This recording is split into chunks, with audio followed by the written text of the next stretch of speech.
So hello students, I hope you all are doing good. मेरा नाम है Vineet and मैं आप सबका स्वागत करता हूँ हमारे इस प्यारे से यूट्यूब चैनल पर। तो बेटा, इससे पहले हमने हिस्ट्री के 5 चैप्टर ख़त्म कर लिए थे, ठीक है।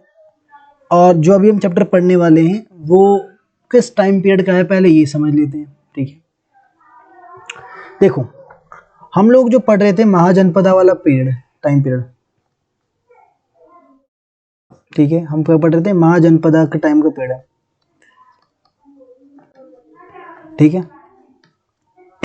अर्थात वैदिक टाइम था, वैदिक एज था वो, ठीक है। वैदिक एज में ये लेटर वैदिक में ये आए, ठीक है। तो वैदिक एज अगर मैंने बताया था तुम्हें, तो वैदिक एज का जो टाइम पीरियड है वो है 1500 से लेकर 600 BC तक। ये वैदिक एज 2 पार्ट में डिवाइड है।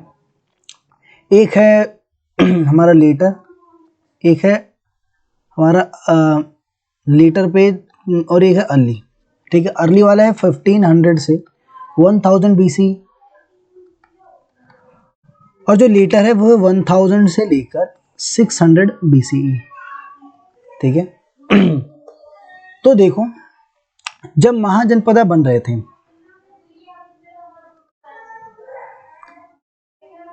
उसी के साथ साथ बाकी और आइडियोलॉजी का भी क्या इमर्जेंस हुआ, जैसे जैनिज्म हो गया, बुद्धिज्म हो गया, उपनिषद हो गया, एक्सेट्रा, ठीक है। तो ये सारे आइडियोलॉजी का भी जन्म इसी टाइम पीरियड के अंदर हुआ था, ठीक है। तो देखते हैं चैप्टर क्या कहता है। चैप्टर का नाम है नए क्वेश्चंस और आइडियाज। एक लड़की है अनंगा, ठीक है, उसका स्कूल ट्रिप है।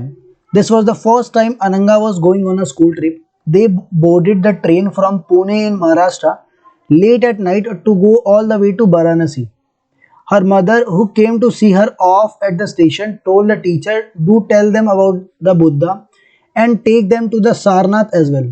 देखो, अनंगा नाम की एक लड़की है, वो स्कूल ट्रिप के लिए जा रही थी, ठीक है। कहाँ से कहाँ जा रही थी? तो पुणे से वाराणसी जा रही थी, ठीक है। तो उसकी मम्मी, जो अनंगा है उसकी माता श्री, ठीक है, तो अनंगा की जो माता श्री है वो टीचर से कहती है कि अगर आप वाराणसी ले जा रही है ना, ठीक है, तो इनको सारनाथ भी ले जाइएगा, ठीक है। क्योंकि सारनाथ में क्या है? सारनाथ में बुद्धा ने अपना फर्स्ट सरमन डिलीवर किया था।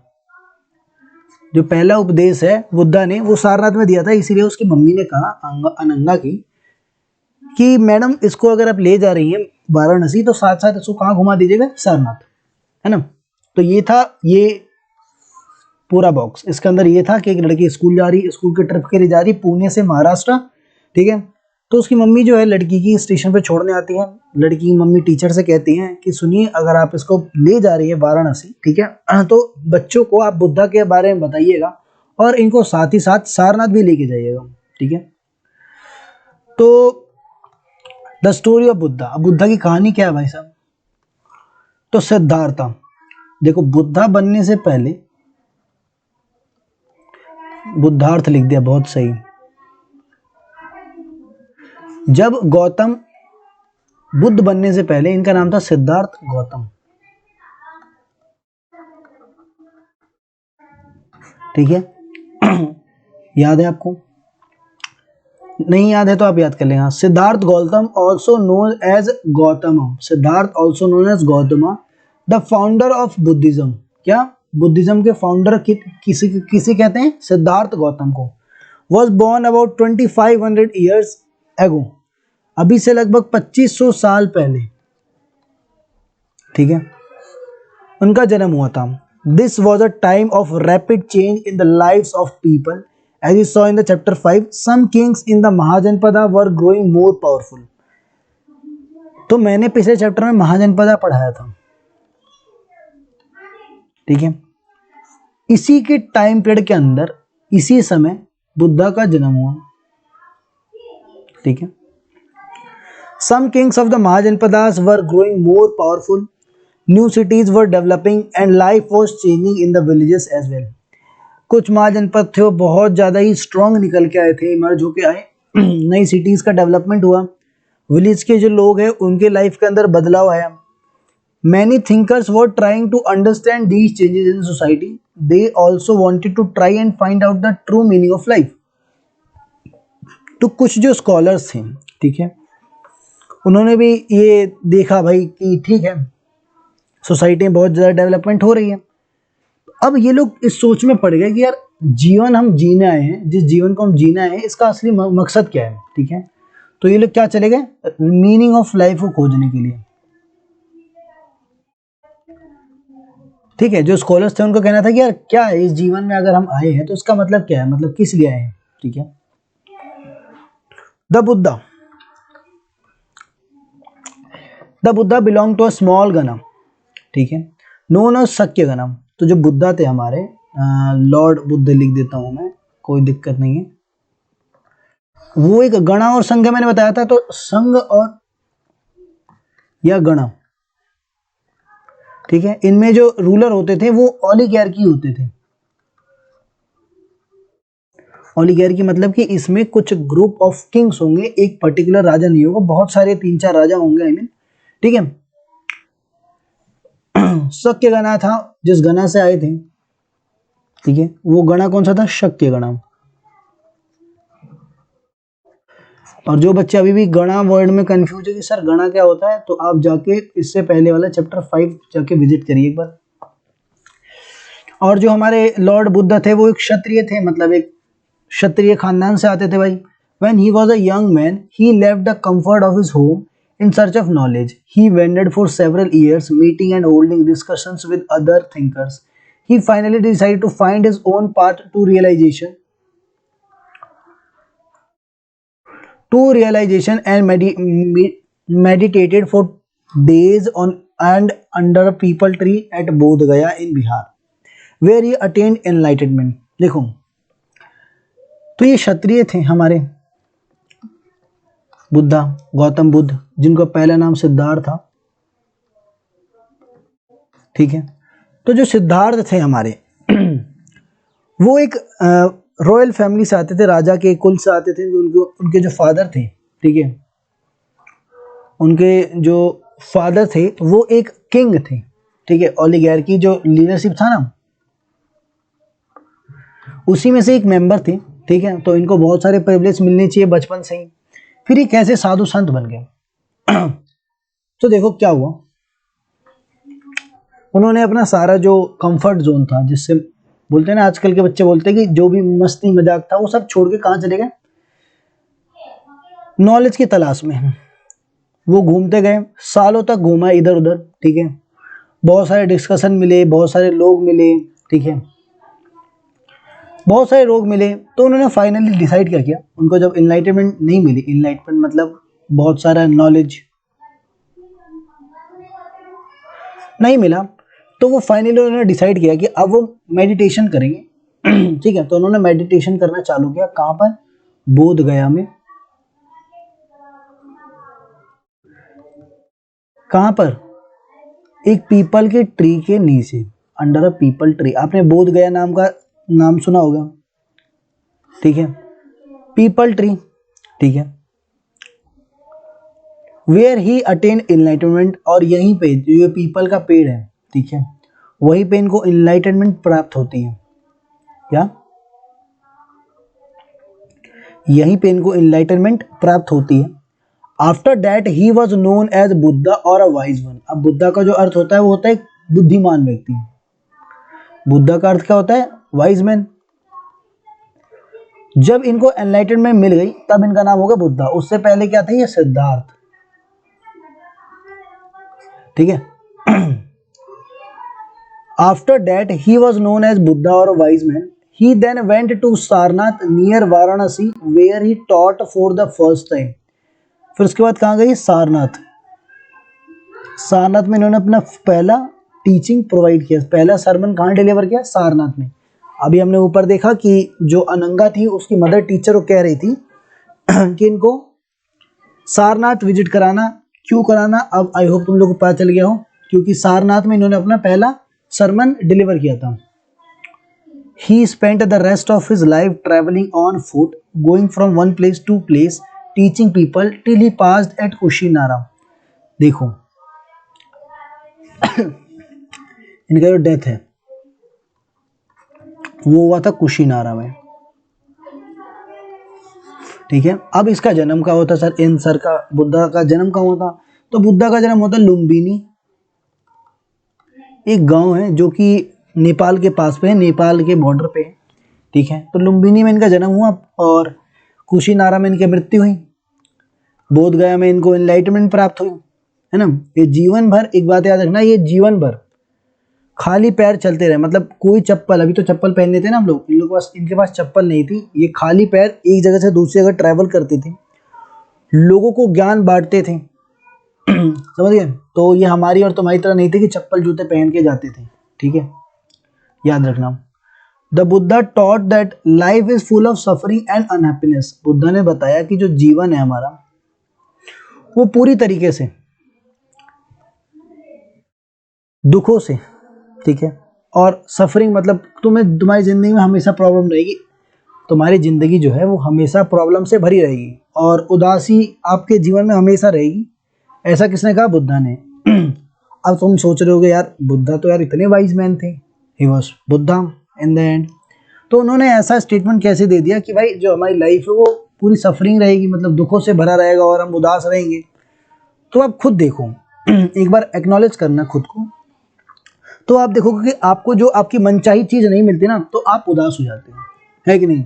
और ऐसा हर टाइम है कि आप उदास रहते हो, है ना, आपको कुछ ना कुछ चाहिए, आप उसके लिए उदास रहते हो।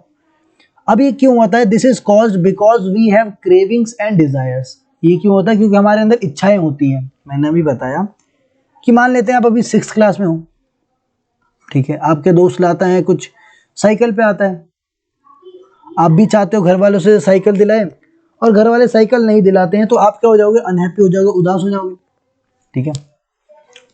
और जो डिजायर्स होते हैं वो अक्सर हमारे पूर्ति नहीं हो पाते। अब जैसे अंबानी साहब हैं वो चाहते हैं कि पूरे इंडिया को परचेज कर ले, खरीद ले, तो क्या ये कर सकते हैं, नहीं ना। या फिर पूरे साउथ अफ्रीका कंटिनेंट को खरीद ले, तो वो क्या कर सकते हैं, नहीं। तो जो हमारी जिंदगी में जो दुख है उसकी कारण क्या है, उसके कारण क्या है, उसके कारण है हमारी इच्छाएं, हमारे डिजायर्स, हमारी चाह, ठीक है। Sometimes even if we get what we want, we are not satisfied and want even more or want other things. The Buddha described this as thirst और तन्हा। अब देखो, मैंने बोला कि तुम 6th क्लास में हो, तुम्हारा दोस्त साइकिल लेके आ गया, तो तुम्हें भी साइकिल चाहिए, चलो ये तुम्हारी डिजायर होगी। थोड़े दिन तुमने रोया, चलो घर वालों ने तुम्हें साइकिल दिला दी।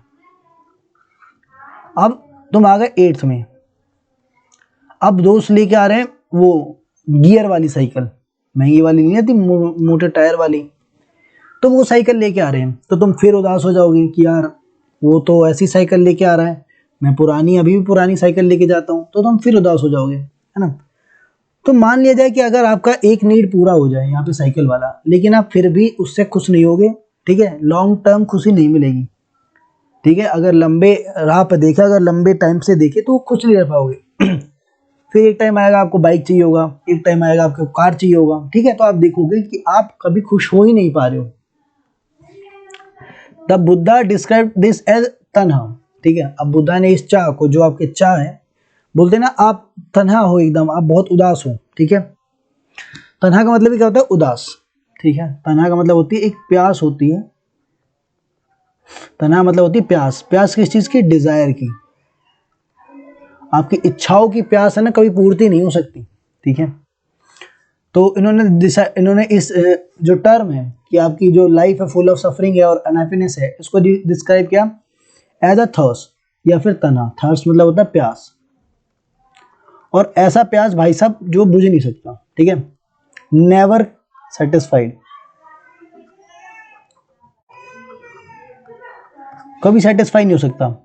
He taught that this constant craving could be removed by following moderation in everything. उन्होंने बोला कि ये चीजें कम हो सकती हैं, ठीक है। उन्होंने बोला कि कुछ चीजें हैं उसको फॉलो करने के बाद ये सब चीजें जो आपके अंदर जो थर्स्ट है, ठीक है, वो खत्म हो जाएगी। ठीक है, उन्होंने क्या बोला कि आपकी जो तन्हाई है, आपका जो जिसके लिए आप उदास हो, है ना, वो कब खत्म हो जाएगी? जब आप चीज़ों को बैलेंस करने लग जाओ, ठीक है, मॉडरेट करने लग जाओ, तो आपकी जो चीज़ें, जो आपकी तन्हाई है, जिस चीज़ के लिए लेकर आप डिजायर को लेकर इतना रो रहे हो, वो खत्म हो जाएगा। मतलब इनका कहने का मतलब है कि जितना चादर है उतने ही पैर फैलाओ, मतलब अर्थात आपके पास जो है उसमें आप खुश रहो। ठीक है। He also taught people to be kind and to respect the lives of others, including animals. इन्होंने लोगों को ये भी सिखाया कि भाई देखो, आपको दयालु होना है, ठीक है, दूसरों की इज्जत करना है, ठीक है, चाहे वो जानवर ही क्यों ना हो, दूसरों की जो जिंदगी है, ठीक है, उसकी इज्जत करनी है। उसकी जो इज्जत करनी है, चाहे वो जानवर क्यों ना, मतलब कि उनका कहना था कि सब चीज़ों की इज्जत करो, चाहे वो जानवर हो, चाहे वो इंसान हो, चाहे वो कुछ भी हो। ठीक है। अगर आप नहीं करते तो आपको वापस ही वो बाउंस बैक होगा एक टाइम पे, जिसको हम बोलते हैं कर्म। ठीक है, बोलते हैं ना, जो आपका कर्म है वो आपके सामने आएंगे। ठीक है। तो he believe that the result of our actions whether good और bad affect us both in this life and the next. उनका मानना था कि जो भी आपने पाप किए हैं, जो भी आपने कर्म किए, उसका फल स्वरूप आपको अभी कभी ना कभी, अभी आपको कभी ना कभी तो मिल ही जाएगा। चाहे आपको आज मिल जाए, अगर आपने भैया चोरी किया तो आपका ही पर्स चुर जाएगा। ठीक है। आपने किसी गरीब का खाना खा लिया तो कोई आपका खाना खा लेगा, है ना। तो इनका कहना है कि जो भी आप कर्म करते हो उसका रिजल्ट आपको मिलेगा, चाहे आपको इस जिंदगी में मिले। अगर मैं हूं, मैंने कोई कर्म कर दिया, मैंने किसी को जान से मार दिया, एक टाइम पे आएगा कोई मुझे मार देगा। अगर मुझे नहीं मार पाया तो शायद वो नेक्स्ट जन्म जो मिलेगा, जो नेक्स्ट लाइफ मिलेगी, उसमें कोई मेरे को मार दे, है ना। तो the Buddha taught in the languages of ordinary people, प्राकृतिक प्राकृत, और so that everybody could understand his message। अब मैं आपसे किस लैंग्वेज में बात करूं, जिस लैंग्वेज में आप समझ पा रहे हो। ठीक है। तो अगर मैं आपसे इंग्लिश में बात करूं, for instance let's assume that I am speaking with you guys in English. So are you fluent in English that you could understand? हाँ, मतलब अभी जो मैंने बातें कही उनमें से कुछ बच्चों को समझ आए हो, लेकिन जो कुछ बच्चे हैं उनको समझ नहीं आया होगा। ठीक है। तो अगर मैं इंग्लिश में पढ़ाऊंगा तो आपको समझ आएगा? नहीं आएगा। आपको उस भाषा में समझाऊं जिस भाषा में आप समझते हो, ठीक है, तभी समझोगे, है ना। जैसे आप हिंदी बोलते हो तो मैं हिंदी बोल रहा हूँ, वैसे ही बुद्धा ने उस टाइम में प्राकृत लैंग्वेज का यूज किया। मतलब जो आम लोग, जो वहाँ के नेटिव थे, जो लैंग्वेज वो लोग यूज करते थे, वही लैंग्वेज में हमारे बुद्धा ने भी प्रीच किया, लोगों को ज्ञान दिया। ठीक है।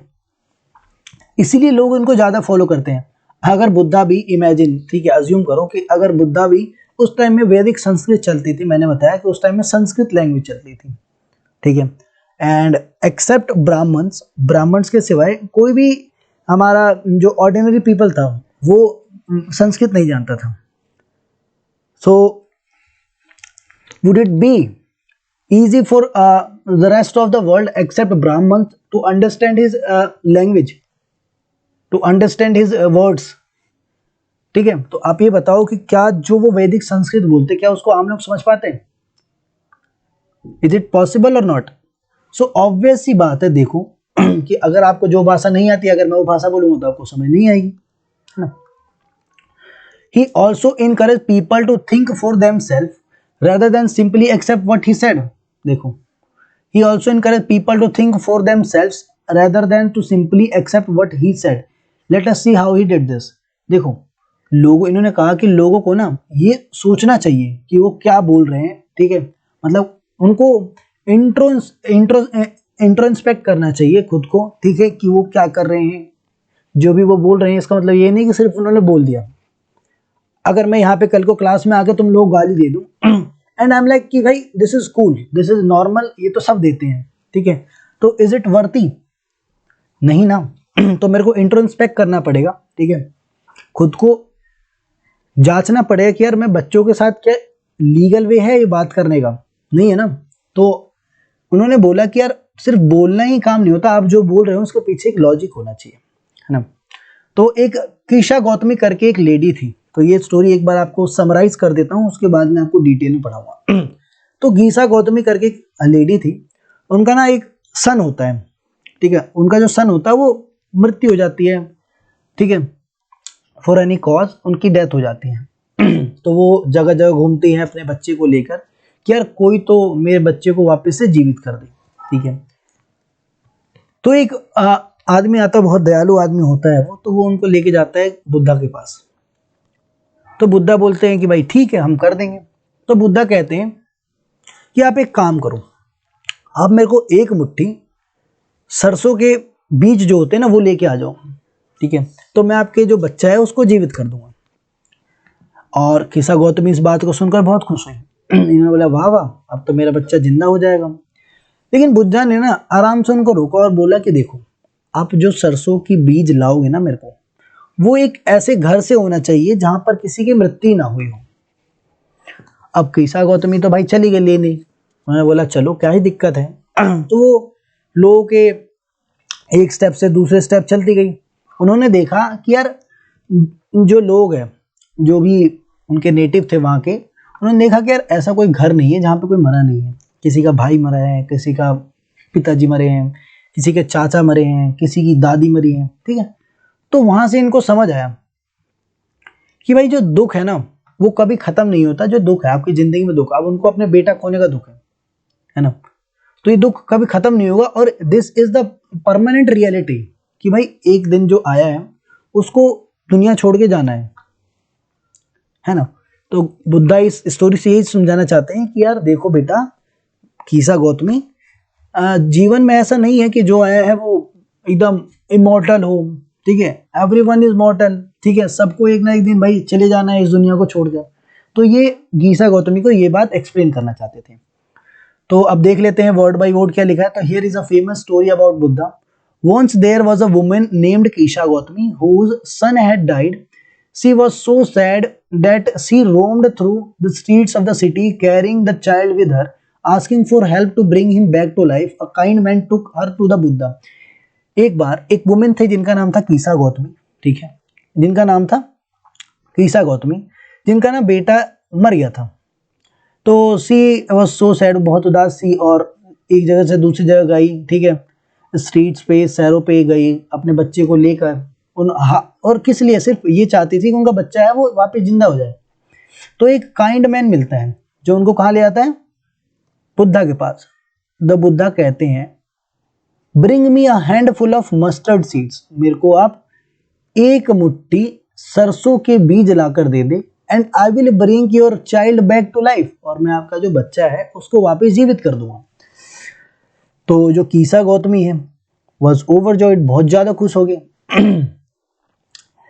But the Buddha gently stopped her, लेकिन जो बुद्धा है, ठीक है, अब उन्होंने जो बहुत ज्यादा खुश हो गई तो वो जाने लगी।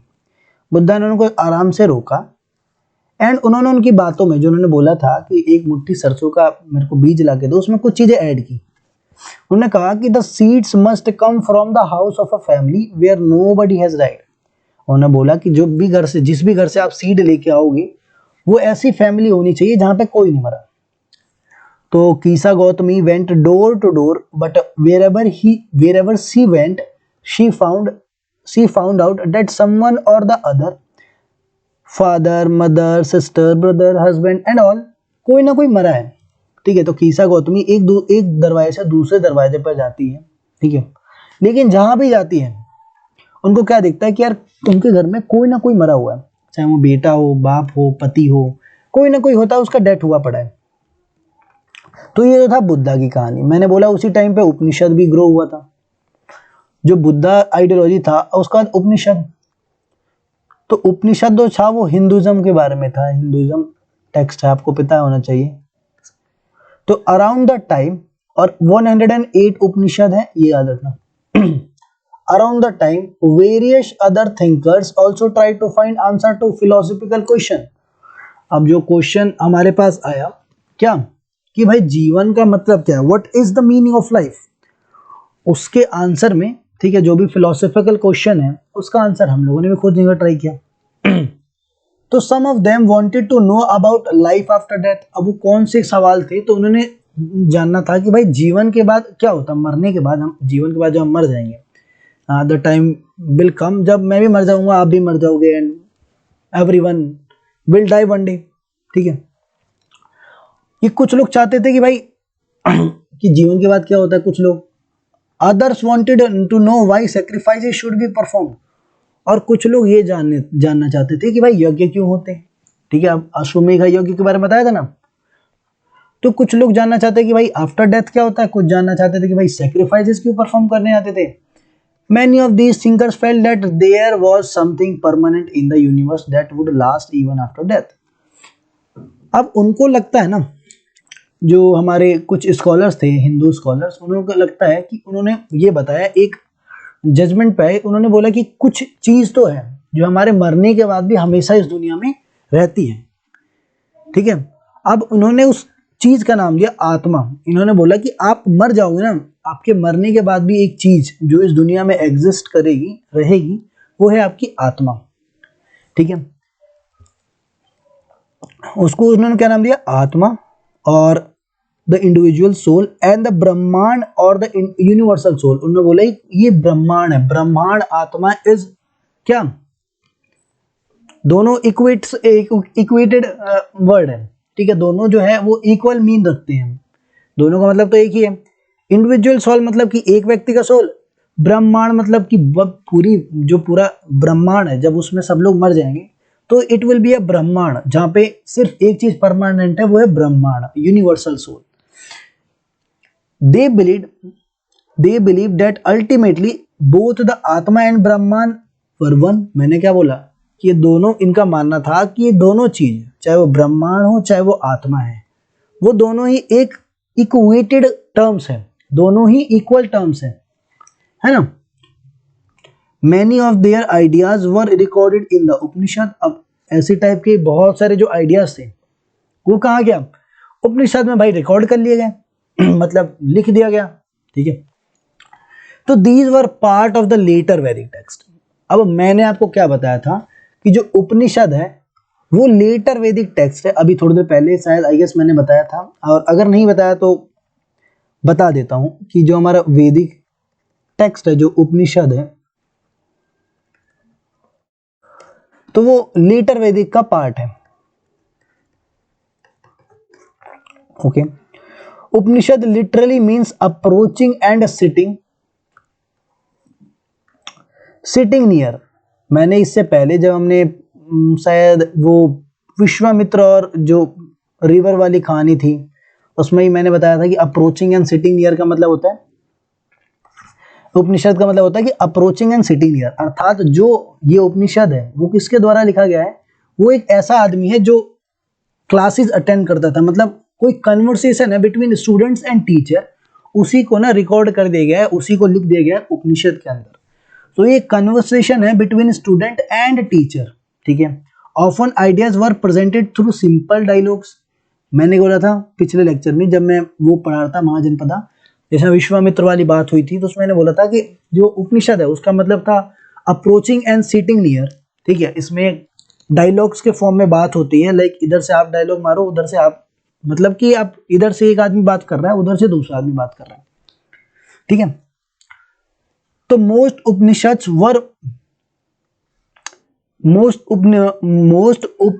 उपनिषादिक thinkers were men, specially Brahmans and rajas. तो बहुत सारे जो थिंकर्स थे जो इस उपनिषद में जिनकी बात हुई है, वो ज्यादातर ब्राह्मण थे या फिर वो राजा थे। Occasionally there is a mention of women thinker such as Gargi, Apala, Ghosha and Maitri, who were famous for their learning and participated in debates। देखो, गार्गी का नाम तो शायद मैंने पिछले लेक्चर में बताया है, और जो तीन जने वुमेन, देखो विमेन्स का बहुत कम जिक्र हुआ है उपनिषद के अंदर, लेकिन कुछ जो विमेन्स है जिनको मैं मेंशन करना चाहूंगा, दैट इज गार्गी, अपाला, घोष और मैत्री। ये बहुत ही ज्यादा फेमस है उस टाइम के डिबेट में जो पार्टिसिपेट होता है ना, जब बात चलती है, एक आदमी इधर से बोलता है, एक आदमी इधर से बोलता है, उसमें ये विमेन, ये जो चार विमेन है, ये बहुत ज्यादा फेमस थी। विमेन्स की बात कर रहा हूं मैं। ठीक है, poor people really took place in the discussion. उनमें से एक जो पुअर पीपल है, जो कि उपनिषद में बहुत ज्यादा मेंशन किया गया है, जो कि बहुत ज्यादा गरीब थे, उनका नाम भी मैंने बताया था, सत्यकमा जबाला, सत्यकमा जबाला, ठीक है। Who named after his mother the slave women Jabali, उनकी माता का नाम था जबाली, ठीक है। उनके ऊपर इनका नाम रखा गया, जिनका नाम क्या था, सत्यकामा जबाला। उनकी माँ के ऊपर नाम रखा गया था, उनकी माँ, जो उनकी माँ थी वो एक नौकरानी थी, उनका नाम था जबाली, उनके ऊपर इनका नाम रह गया, इन महाशय का, जबाला, ठीक है। तो आप देखो वुमेन्स में 4 लोग हैं, Gargi, Alpa,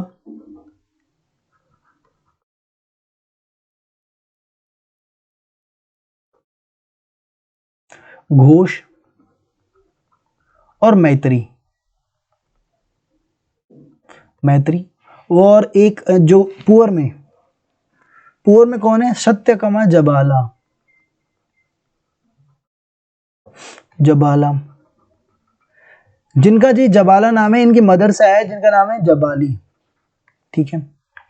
He had a deep desire to learn about reality, was accepted as a student by a Brahmin teacher named Gautama and became one of the best known thinkers of the time. देखो उनकी ना बहुत ज्यादा, जो सत्यकमा जबाला थे, उनकी बहुत ज्यादा इच्छा थी, ठीक है, कि वो सच्चाई के बारे में जाने, ठीक है। और उनको एक जो अब ये कोई स्टूडेंट है तो उनका कोई टीचर होगा, तो एक ब्राह्मण टीचर थे जिनका नाम था गौतमा, उन्होंने इनको एक्सेप्ट किया कि भाई देखो आप मेरे शिष्य बन जाओ, कोई दिक्कत नहीं है, ठीक है।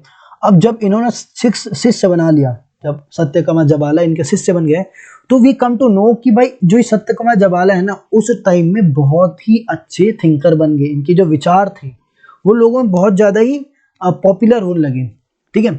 Many of the ideas of the Upanishad were later developed by the famous thinker called Shankaracharya, ठीक है। तो शंकराचार्य के बारे में आप 7वीं कक्षा में पढ़ोगे, ठीक है। शंकराचार्य 8वीं शताब्दी में इनका जन्म हुआ था, ठीक है। तो बहुत सारी जो चीजें हैं, ठीक है, वो इन्होंने डेवलप की शंकराचार्य ने। शंकराचार्य के बारे में आप पढ़ोगे उपनिषद में, इनके बहुत सारे जो चेंजेस है उनको आप साफ साफ देख लोगे। अब ये पणनी कौन है, सो पणनी एंड द ग्रामारियन, ठीक है, ग्रामारियन, ये पणनी जो थे, देखो this was also the time when other scholars were at work, one of the most famous was Panini who prepared a grammar for Sanskrit. He arranged the vowels and consonants in a special order and then used these to create a formula like these found in algebra. अब इन्होंने क्या किया, जो संस्कृत था उस time में, जो वैदिक संस्कृत थी, वो बहुत ज़्यादा ही टफ होती थी, ठीक है। तो आपको जैसे आजकल इंग्लिश ग्रामर की बुक दिखती है ना, वैसे इन्होंने एक संस्कृत व्याकरण करके एक बुक बनाई, हिंदी में उसको व्याकरण कहते हैं। तो इन्होंने एक बुक बनाई जिस संस्कृत ग्रामर करके, ठीक है, संस्कृत ग्रामर, जैसे आप हिंदी व्याकरण होती है ना, वैसे संस्कृत में ग्रामर करके बुक बनाई, ठीक है, संस्कृत ग्रामर बनाई। अब उन्होंने क्या किया, जो भी वॉवेल्स और जो भी कॉन्सोनेंट थे उनको स्पेशल ऑर्डर में अरेंज कर दिया, ठीक है। जैसे कि आपके फॉर्मूले होते हैं ना, जैसे आप मैथ्स में जाते हो, अलजेब्रा पढ़ते हो, ठीक है, तो A square plus B square equal to AB, तो आपको जैसे ये फॉर्मूला लिखते हैं, ठीक है, वैसे इन्होंने संस्कृत में जो वॉवेल्स और कॉन्सोनेंट थे उनका फॉर्मूला बना दिया। अब इससे क्या हो गया, he used these to write down the rules of the language in short formula, around 3000 of them. कम से कम इन्होंने 3000 फॉर्मूलों का निर्माण किया, ठीक है। तो याद रखना, वैदिक संस्कृत को जिन्होंने इजी बनाया वो कौन थे, हमारे पणनी, ठीक है, पणनी, इन्होंने क्या बनाया था, संस्कृत ग्रामर। अब ऊपर में आपको एक बॉक्स दिखेगा ऑरेंज कलर का, बहुत सारे बच्चे होंगे यार सर ने तो छोड़ दिया भाई, मजे आ गया, नहीं। Wise beggar, here is a dialogue based on a story from one of the most famous Upanishad, the Chandogya Upanishad. मैंने बोला था 108 उपनिषद है, उसमें से एक उपनिषद छांदोग्य, छांदोग्य उपनिषद में से एक डायलॉग लिया गया है, एक स्टोरी का, ठीक है, स्टोरी में से कुछ डायलॉग लिए गए हैं, उसके बारे में बात करते हैं। सौनका और अभिप्रतरीन were two sages who worship the universal soul. अब इसमें क्या होता है पहले समझो, ये 2 लोग होते हैं, हमारे पुजारी होते हैं, पंडित होते हैं। तो ये लोग खाना खाए थे एक बार, ठीक है, तो एक भिखारी आता है, इनसे बोलता है कि यार कुछ हमें भी दे दो, आप खा रहे हो तो हमारा ही पेट भर जाएगा, ठीक है। कहते हैं खा ले तो हमें भी दे दो। तो ये लोग कहते हैं कि नहीं, हम तुम्हें कुछ नहीं देंगे, देखो बात ऐसी है। तो वो भिखारी कहता है कि ये बताओ कि आप किसकी पूजा करते हो, मतलब कि आप गुरु जी हो, आप ये बताओ आप किसकी पूजा करते हो। तो ये बोलते हैं हम तो द यूनिवर्सल सोल की पूजा करते हैं, ब्रह्मांड की पूजा करते हैं, ठीक है। तो जो भिखारी बोलता है, ठीक है, जो वो होते हैं इंसान, वो कहते हैं हाँ।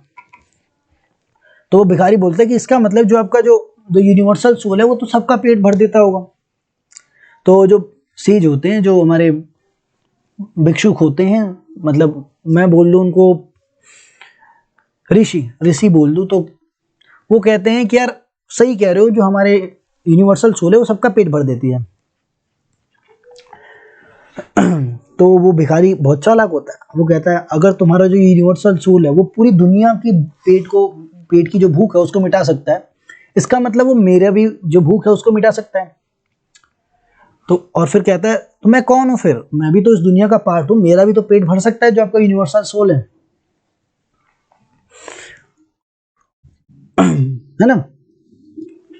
You speak the truth O young Brahmin, then O sages by not giving me food you are actually, जो वो सेज होते हैं वो कहते हैं कि यार तुम सच कह रहे हो, आप तो एकदम मतलब ब्राह्मण देवता की तरह हो, आप बहुत बुद्धिमान हो।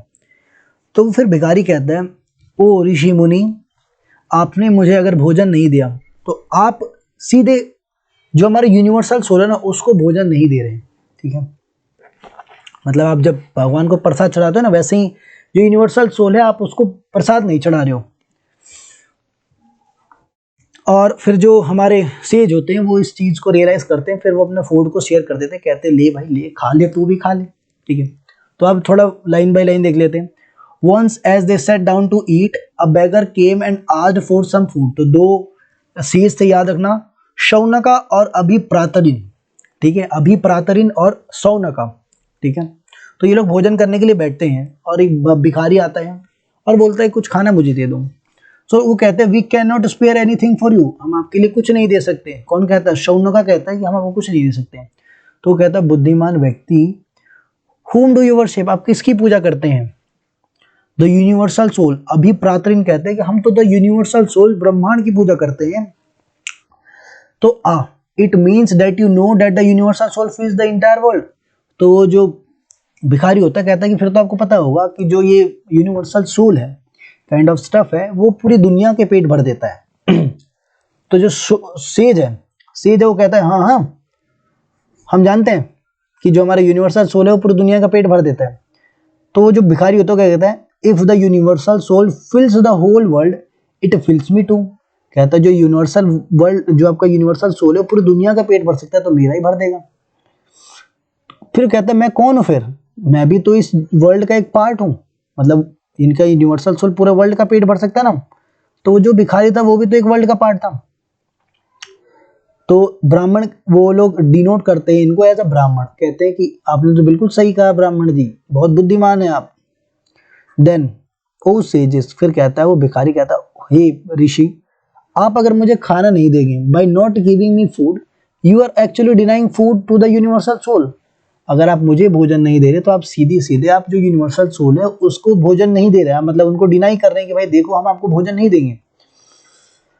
फिर क्या होता है, the sages realize the truth of what the beggar said and shared their food with him.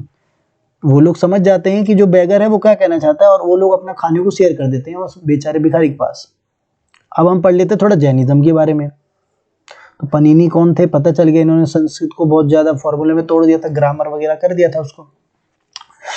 Jainism, तो the last and the 24th तीर्थंकर ऑफ द जैनास वर्धमान महावीरा, ठीक है, वर्धमान महावीरम 24th तीर्थंकर थे, याद रखना 24th।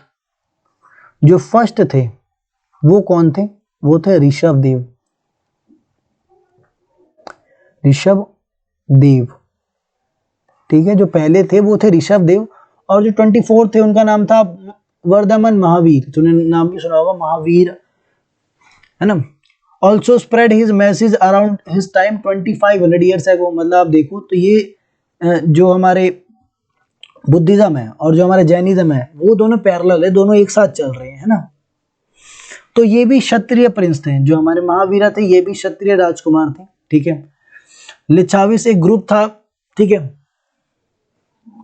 वाजी संगा में एक ग्रुप था लिच्छाविस, जिसको आपने वाजी संगा के बारे में बताया था। वाजी एक क्या था, संघ था, आपने 5वां चैप्टर मैंने आपको पढ़ाया है, ठीक है। तो उसमें से लिच्छाविस जो संघ था उसमें से ये एक राजकुमार थे उनके।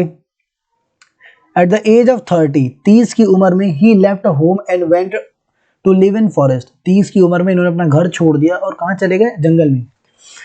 12 साल तक led a hard and lonely life at the end of which he attained enlightenment. 12 साल तक इन्होंने बहुत परिश्रम की जीवन जिया, बहुत ज़्यादा इधर उधर घूमे, जैसे हमारे बुद्धा घूमे थे। तो बुद्धा तो 29 ईयर्स में गए थे, जब वो 29 साल के थे तब वो अपना घर छोड़ के चले गए थे। लेकिन जो महावीरा थे वो कब गए, वो गए अराउंड 30 ईयर्स में, ठीक है। और 12 साल इन्होंने घूमा इधर उधर करके, एनलाइटमेंट की तलाश में, ठीक है, नॉलेज की तलाश में इधर उधर घूमे। फाइनली इनको एनलाइटमेंट मिल गया। He taught a simple doctrine: men and women who wished to know the truth must leave their homes. उन्होंने एक बात कही, कहा कि जो भी आदमी जीवन का सत्य जानना चाहता है वह अपने घर को छोड़ दे, बाहर निकले। अर्थात कहना चाहता है अपने कंफर्ट जोन से बाहर निकलो, जो आप आराम भरी जिंदगी में बैठे हो ना उससे बाहर निकलो। They must follow very strictly the rules of अहिंसा, which means not hurting or killing living beings.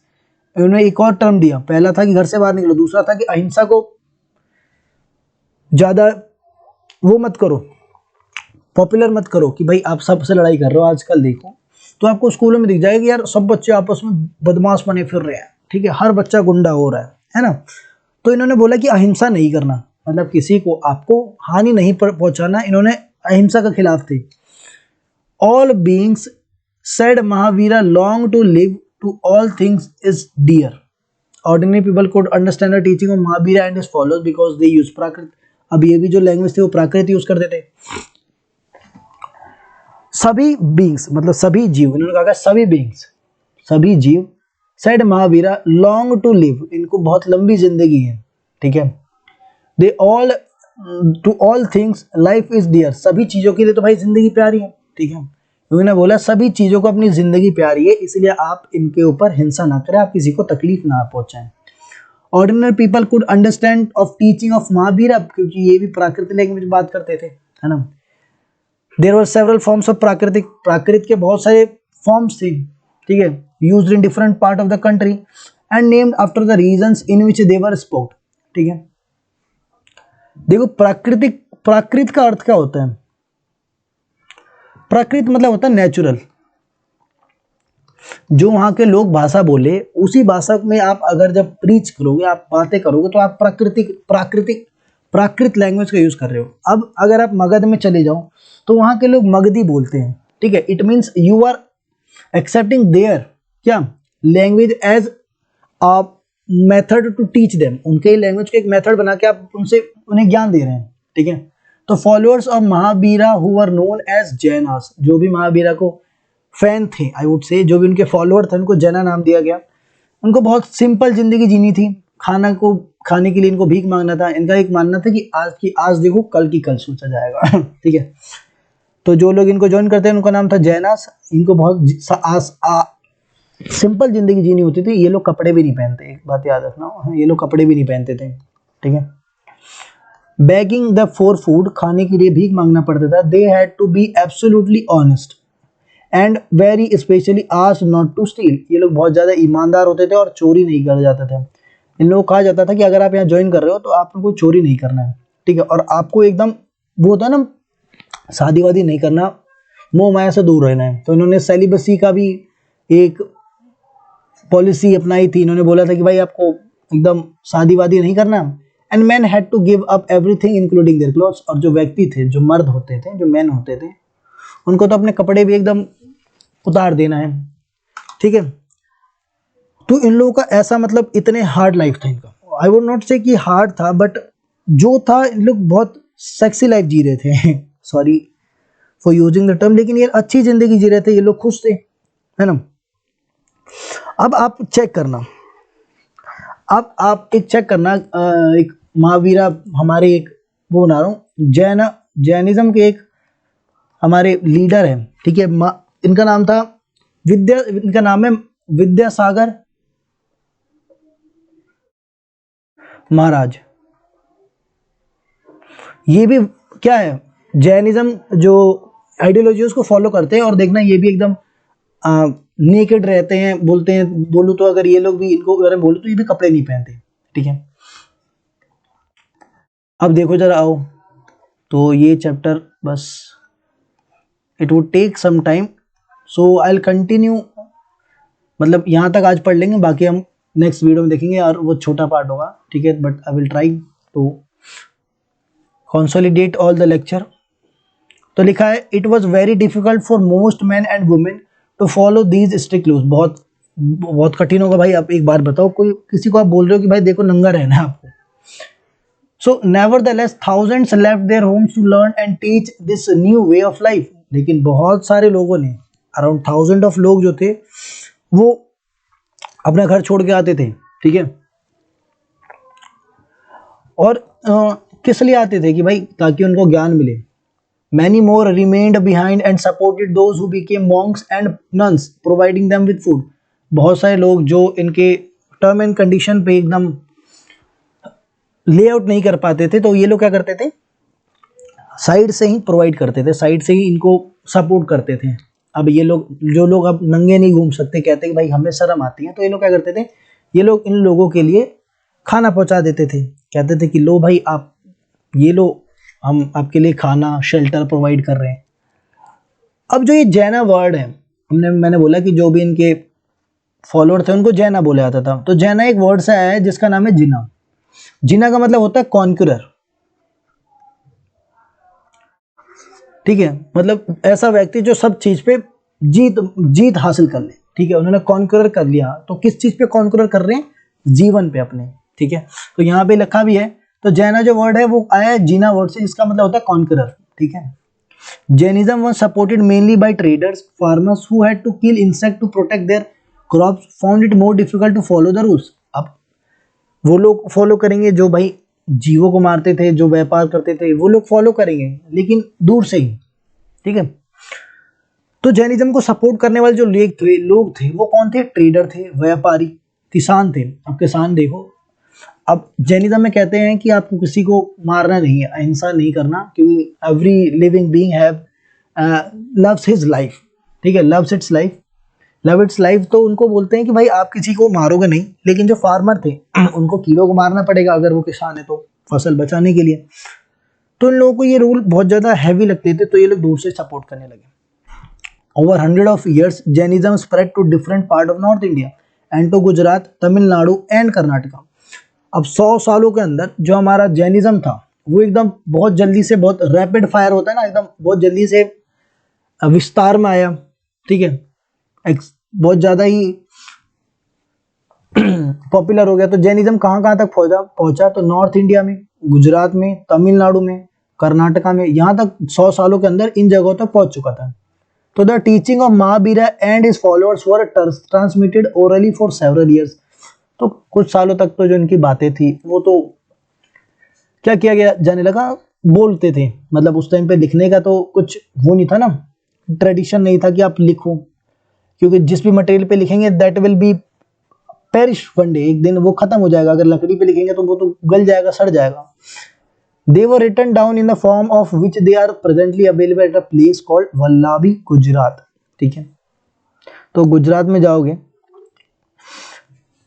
एक फॉर्म में लिखते थे, एक चीज था उसके ऊपर लिखते थे, वो कहाँ पे है अभी, वल्लाभी, गुजरात में, ठीक है। वो 1500 साल पुरानी है, ठीक है। तो आप जाओगे तो वहां आपको मिल जाएगा वल्लाभी में। अगर आप म्यूजियम भी देखोगे, म्यूजियम नहीं देखोगे तो आप एक काम करना है, बुक में मैप 7 देखना, ठीक है, उसमें पेज नंबर 87 पे आपको वल्लाभी मिल जाएगा गुजरात के अंदर, ठीक है। और आप गूगल पे भी चेक कर सकते हो, इट विल शो यू और it will lead you directly to the page जो भी ये इन्होंने लिखा था, ठीक है। तो I hope you love the video. ये हमारा पार्ट 1 है, ठीक है, पार्ट 1 है, काइंडली रिमेंबर। पार्ट 2 भी होगा, and I will try to consolidate both the lectures once I publish it on YouTube. So I hope you love the video. If you loved it, kindly leave a like, leave a comment, and leave your subscribe. Okay, so that we will get more motivation to upload more and more videos on the daily basis. Okay, so we are taking off. So जय हिंद सभी students को.